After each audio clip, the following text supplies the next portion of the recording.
power in secrecy. And the reason is this: we have really been hypnotized into a belief that there's a God somewhere, separate and apart from our own being, until we have actually forgotten that God is our very consciousness. God is our very being, our own being, that right where I am, God is, since we are one.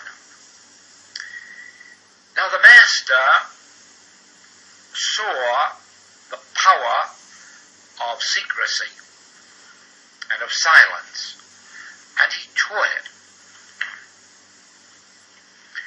He said that when you pray, you were to enter your sanctuary, not to be seen of men, but to be alone and to pray in secret. And then he said, your Father that seeth in secret will reward thee openly. Now, as you do this work in the morning, don't speak about it to anyone. Don't even be coerced into speaking to your family about it. You keep it locked up within yourself. This is your prayer. And you want that prayer to be answered. Not only for yourself, but for all those with whom you come in contact. And all you do by voicing this is ensure the fact that it won't work. You ensure your own failure by talking about this.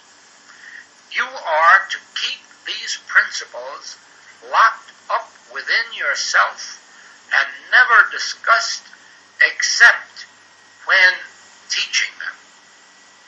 This means that if there is a member of your family receptive and responsive to spiritual work, and they want to follow you on this path, then of course it becomes your function to instruct them and to work with them until they become as adept at it as you yourself. That is one thing. But voicing it otherwise is to ensure your loss of it. Now, God is our very consciousness. And this God knows the intents and the purposes of our hearts. It knows our innermost nature. Therefore, it is never fooled by lip service. And so all of the mouthing of truth that we may do doesn't fool our consciousness. Our consciousness knows the depth and degree of our integrity. And so, trying to show off how much we know by telling it to others isn't fooling our consciousness. It knows that we're being a show-off. It knows that we are trying to glorify our egos, or trying to sell truth to somebody else who doesn't want it. Our consciousness knows that we do not have a noble purpose in that. We may believe that we are doing good, or that we want to do good, but our consciousness knows that that is not true.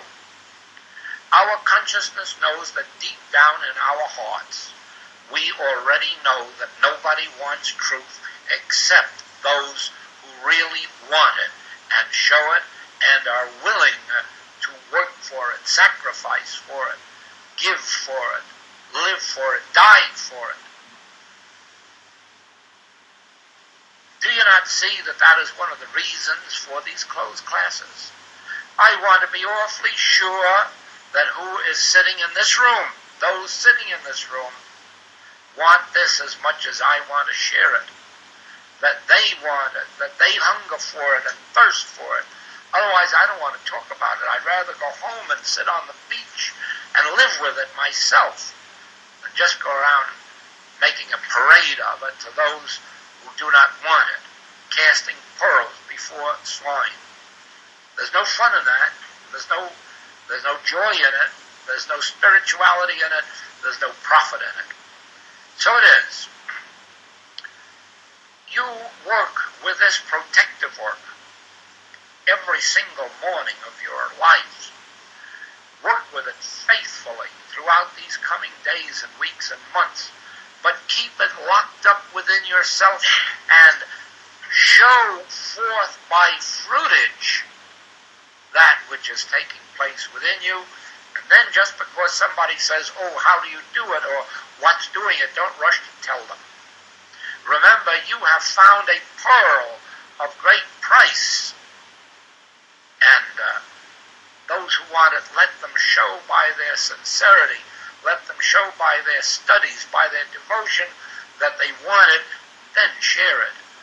Be as liberal as you want to be with it, but first be sure.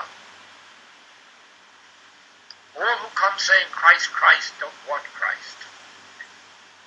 Remember that the vast majority of those who come to us are not interested in truth.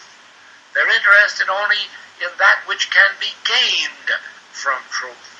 Some demonstration that is close to their heart. Don't be too free with this. Help them with it. Oh, yes, but help them through your secret prayers, through your secret knowing. But don't start spilling this all over. Don't start sharing it until you know that the one with whom you're sharing it is as devoted to it as you are, as deeply desirous of God awareness as you are, not merely of demonstration.